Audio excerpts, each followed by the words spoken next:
Olá, primeiro ano, como que vocês estão? Espero que todos estejam muito bem.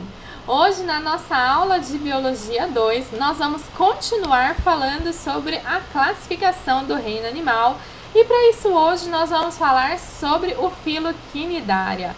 Na nossa aula anterior falamos sobre o filo Porífera e a gente viu que, apesar deles não terem tecidos verdadeiros, eles têm todas as características gerais do reino animal. Ou seja, todos aqueles seres classificados dentro do reino animal são eucariontes pluricelulares, são heterótrofos, têm mobilidade em pelo menos uma fase da vida e têm diversos tipos celulares com um alto nível de especialização nas suas células. Então, poríferos sim, são animais, apesar de não terem tecidos verdadeiros. E aí, o próximo filo que a gente vai ver na escala evolutiva são os cnidários. Para isso, então, eu peço que você abra na página 12 do livro 4 de Biologia 2 do SAS, para que a gente veja hoje, então, o capítulo 13, filo cnidária. Hoje a gente vai aprender, então, a reconhecer características gerais dos cnidários, descrever e caracterizar os tipos celulares e a estrutura corpórea dos cnidários, e também identificar quais são as classes do filo Cnidaria. Gente, quando a gente fala então de características gerais dos cnidários, a gente tem que ver quais são os avanços evolutivos que houveram em relação ao filo dos poríferas. Quando a gente fala de avanços evolutivos, a gente pode perceber que os cnidários têm uma cavidade digestória presente e sistema nervoso. A gente vai ver que eles têm tecidos verdadeiros, o que a gente não encontrava então nos poríferos. E quem são os cnidários? Vocês sabem quem são os cnidários? Gente, os cnidários são comumente conhecidos pela gente como medusas e pólipos. Então aqui a gente pode ver uma medusa, né, uma água viva, tá bom? E os pólipos, por exemplo, aqui, ó, uma anêmona do mar é um exemplo de um pólipo. Então, quando a gente vai falar deles, quais são as suas características gerais? Eles são sempre aquáticos, existem algumas espécies de água doce, mas a maioria são marinhos. Eles são diblásticos, tem 2 folhetos embrionários. A gente vai ver os folhetos embrionários que não estavam presentes aí nos poríferos, porque afinal não tinha tecidos verdadeiros, não tinha como ser diblásticos. Eles podem ser sésseis, no caso dos pólipos, são sésseis, não tem, né, mobilidade aí, vivem fixos a um substrato, ou de vida livre, nadam livremente, que é o caso das medusas. E daí, gente, Cnidaria, por que eles receberam esse nome, Cnidaria? Cnidaria significa urtiga, irritante, e isso vem por causa de uma célula que eles têm, os cnidócitos. E os cnidócitos são uma célula que tem uma substância que causa, então, irritação. Tem uma substância urticante dentro dela, que é uma célula de defesa, também utilizada para sua proteção e sua caça. E a gente vai ver essa célula quando a gente falar dos tipos celulares. Gente, esses animais, eles têm, então, algumas células especiais que vão permitir a sua movimentação. A gente vai aprender sobre isso. E, então, eles podem ser nadadores lentos, nadadores rápidos. E quando a gente vai falar da sua relação com outros animais, eles têm diversos tipos de relação.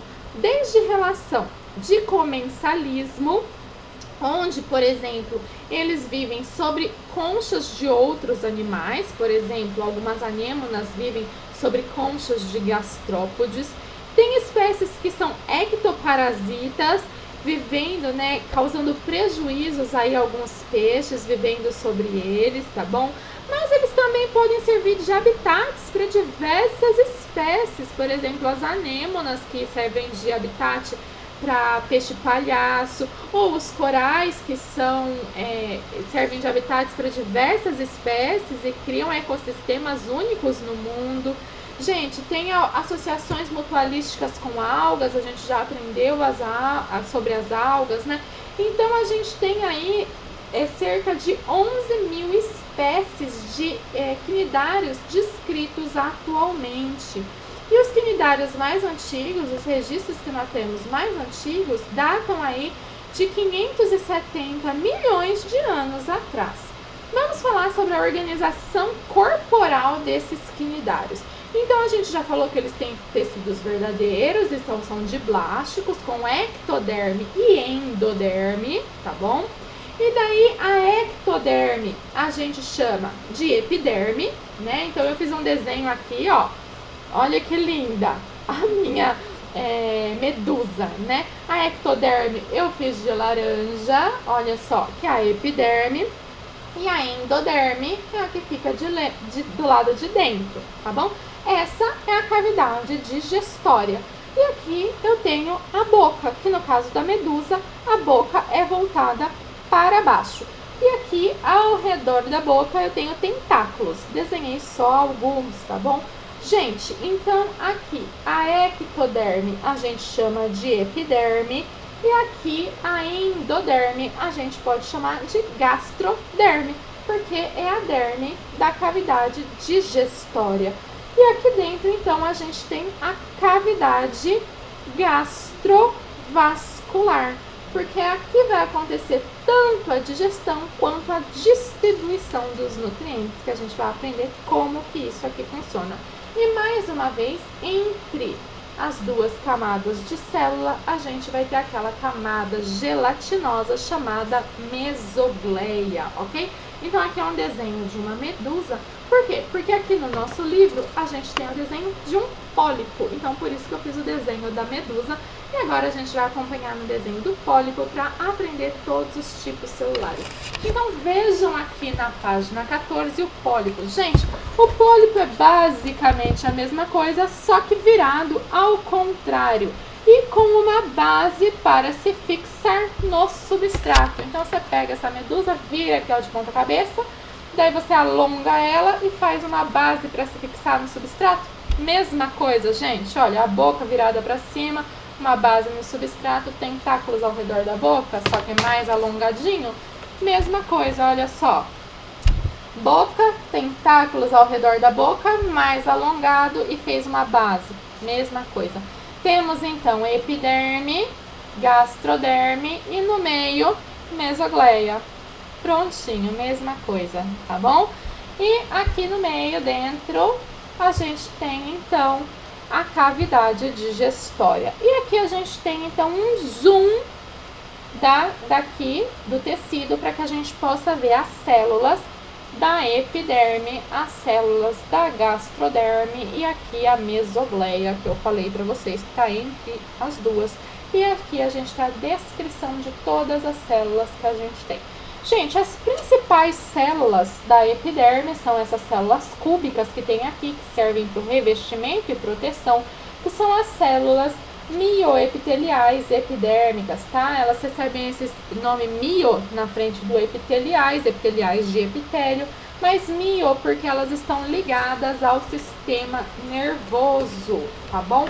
E porque elas vão atuar como um músculo, e é isso, por essa propriedade de contração, é que esses animais, os quinidários, podem então se locomover, tá bom? Então atua na superfície e também tem essa propriedade de contração que vai promover os movimentos aí dos quinidários. Além disso, temos as células intersticiais, que você pode ver aqui, ó, na base das células mioepiteliais epidérmicas, algumas células intersticiais aqui.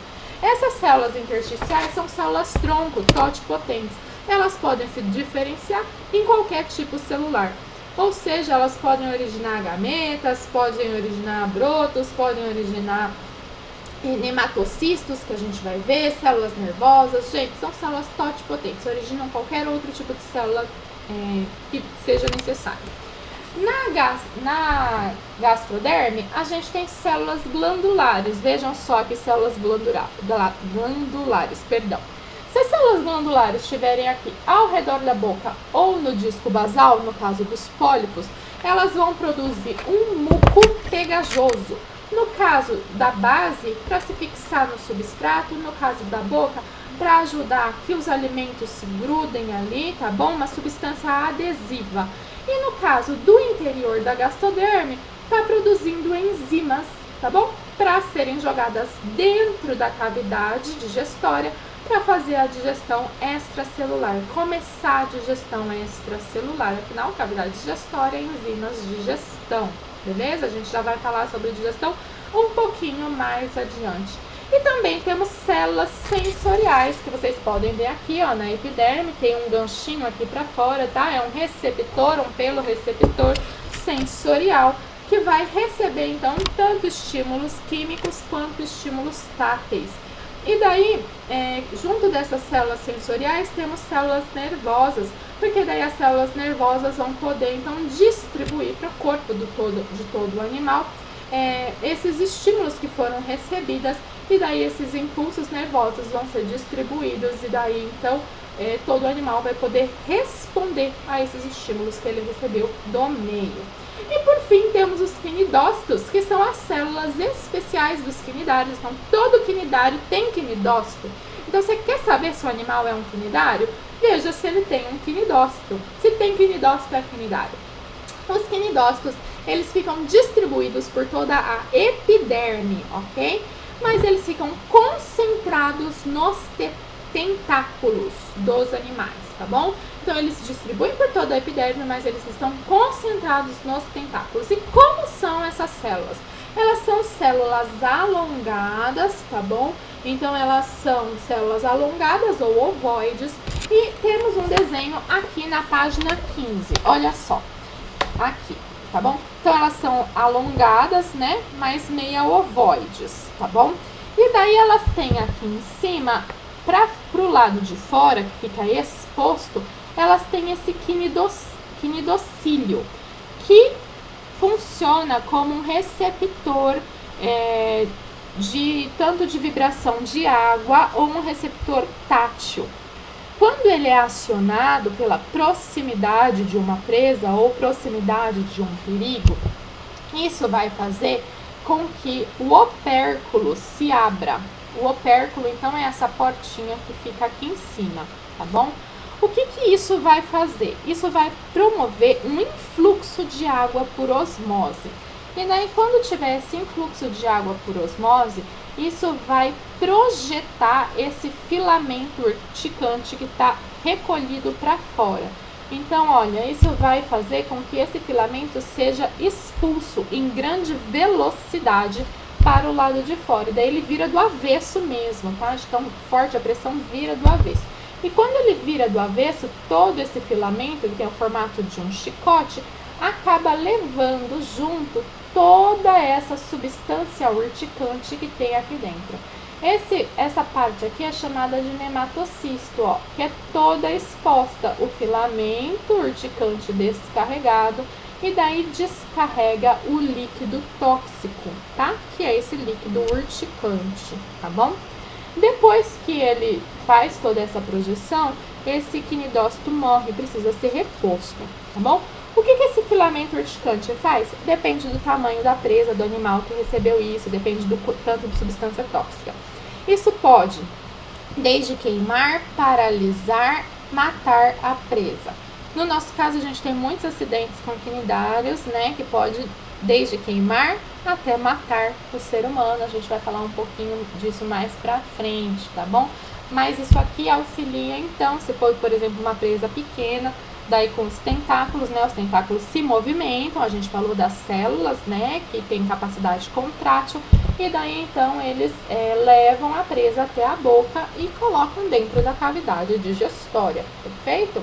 E daí a gente fala de dimorfismo de duas formas. Então, os quinidários têm duas formas, a forma de pólipo e a forma de medusa. Então, pólipo é essa forma aqui, né, que fica fixa ao substrato. E a medusa é a forma livre natante. Então, os pólipos, a boca fica virada para cima e fixa uma base no substrato. Então, são sésseis. Já a medusa, a boca é virada para o substrato, tentáculos também ao redor da boca, mas são livre natantes e elas se movimentam por jato propulsão, ou seja, Elas enchem a cavidade gastrovascular de água, se contraem e daí a água é expulsa em grande velocidade e o corpo é direcionado para o lado oposto, tá bom? Gente, se temos tecidos verdadeiros, então há a possibilidade de haver sistemas, né? Então, começamos com o sistema digestório. A gente tem o sistema digestório pela primeira vez na escala evolutiva. Então, há uma boca e há uma cavidade digestória, mas não há um ânus. Então, a gente fala que é um sistema digestório incompleto, tá bom? Então, quando há boca, mas não há ânus, é um sistema digestório incompleto. Então, os quinidários, filoquinidária, tem sistema digestório incompleto. E a digestão, ela é extracelular, porque ela está acontecendo dentro da cavidade digestória. A gente já viu, né, que eles colocam o alimento dentro da cavidade digestória. Vimos que tem células secretoras de enzimas que começam a digestão dentro dessa cavidade digestória. Mas, gente, é a primeira vez que está acontecendo uma digestão. Não esperem que a digestão fosse perfeita. Então, começa essa digestão, digere esse alimento em partículas menores, mas essa digestão vai precisar ser finalizada no interior das células. Então, depois que essa digestão ela é iniciada, ela vai precisar, então, ser completada intracelularmente. Então, a digestão extracelular ocorre, daí as partículas menores são interiorizadas e termina a digestão intracelularmente. Então, a gente tem uma digestão extracelular e intracelular, completa intracelular, tá bom? A maioria dos quinidários são carnívoras, se alimentam então de microcrustáceos, larvas, insetos, vermes, anelídeos, insetos aquáticos, né, obviamente, tá bom? E daí então, o que acontece com os restos? Os restos são eliminados pela boca mesmo, né? Então, os quinidários se contraem e expulsam os restos alimentares pela boca. E aqui na página 16 você tem, então, uma imagem de como isso acontece. Olha só, o microcrustáceo é pego aqui pelos tentáculos. Lembra que tentáculos tem quinidócitos, né? Então, paralisa essa presa, queima, ó, coloca na boca, vai fazer a digestão aqui e daí depois o resto celular é expulso pela boca. Vamos falar sobre o sistema respiratório, porque afinal esses animais precisam respirar. Gente, não temos um sistema especializado, não existe. Mas lembre-se, estamos falando de duas camadas, né? São de blásticos. A gente viu que é só uma camadinha de células na epiderme e uma camadinha de células na gastroderme. Isso significa que todas as células estão tendo contato com a água, o ambiente externo. Então, as trocas gasosas ocorrem por difusão célula-ambiente, ok? Não temos um sistema respiratório. A mesma coisa para o sistema excretor. O sistema excretor não está presente, então as excretas, as toxinas são eliminadas por difusão. E já o sistema nervoso, a gente falou que há células nervosas, então pela primeira vez há a presença de um sistema nervoso. O sistema nervoso é difuso em forma de rede, tá bom? Não há uma concentração de células nervosas em nenhum local. Afinal, a primeira vez que apareceu um sistema nervoso aqui, tá? Então, não há nenhum tipo de especialização, nem nada. Completamente disperso no corpo do animal em forma de rede. E quando a gente falar sobre reprodução, lembrando sempre, né, gente? Temos sempre em animais dois tipos de reprodução, né? Todos os animais fazem reprodução sexuada e os primeiros filos fazem reprodução assexuada e sexuada. A gente está no segundo filo, então, assexuada e sexuada. Assexuada, quais são os tipos? Brotamento, que a gente já aprendeu bem, e temos também uma fissão longitudinal. A gente pode ver os dois tipos aqui na página 17. Olha só, o brotamento a gente já aprendeu anteriormente, né? Então, aqui tem uma imagem de uma hidra fazendo brotamento. Olha, os brotos vão se formando e depois se destacam, caem no solo e formam novos indivíduos. E o que é uma fissão longitudinal? Gente, fissão de visão. Longitudinal, porque ela ocorre longitudinalmente. Então, um indivíduo adulto começa a se dividir aqui, ó, longitudinalmente. Quando terminar, vai formar dois indivíduos. Pronto, reprodução assexuada. A reprodução sexuada, então, é caracterizada pela fusão de dois gametas, um óvulo e um espermatozoide. E no caso, gente, vai sempre ser de 2 indivíduos diferentes, tá bom? As gônadas são temporárias, a gente viu, né, o corpo, a gente viu que não tem, né, nenhuma gônada ali, mas a gente falou da presença de células totipotentes que podem originar qualquer outra célula, inclusive células de reprodução, né, células sexuais, que vão ser essas células que vão formar, então, tanto o óvulo quanto o espermatozoide na época da reprodução. E como que vai ser essa reprodução? Depende da classificação, então depende da classe que a gente estiver aí falando, tá bom?